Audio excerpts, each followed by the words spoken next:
ইউক্রেনের president Vladimir জেলেনস্কির সঙ্গে মুখোমুখি বৈঠকে বসার কোনো অর্থ নেই বলে সাফ জানিয়ে দিয়েছে রাশিয়ার প্রেসিডেন্ট ভ্লাদিমির পুতিন।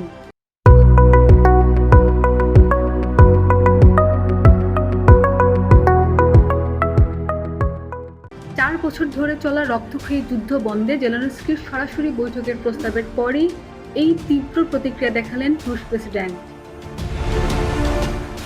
এর আগে ৪ জুন পুতিনকে একটি খোলা চিঠির মাধ্যমে সরাসরি আলোচনার আহ্বান জানিয়েছিলেন জেলেনস্কি।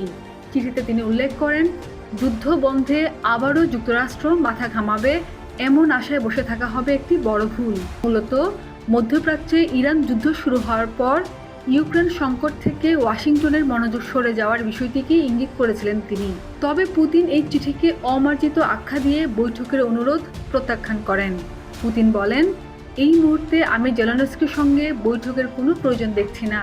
এটি কি মুখোমুখি বৈঠকের জন্য অনুকূল পরিবেশ তৈরি করার প্রচেষ্টা ছিল, নাকি এমন একটি পদক্ষেপ ছিল যাতে মুখোমুখি বৈঠক না হয়?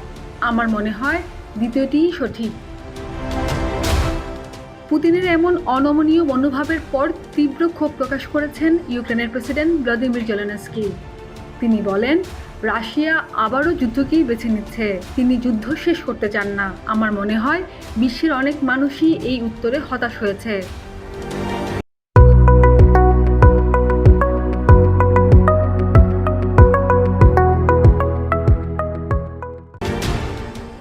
এদিকে যুদ্ধ বন্ধের জন্য রাশিয়া স্পষ্ট কিছু শর্ত জুড়ে দিয়েছে, তবে কিয়েভ কোনোভাবেই নিজেদের ভূখণ্ড ছাড়তে রাজি নন।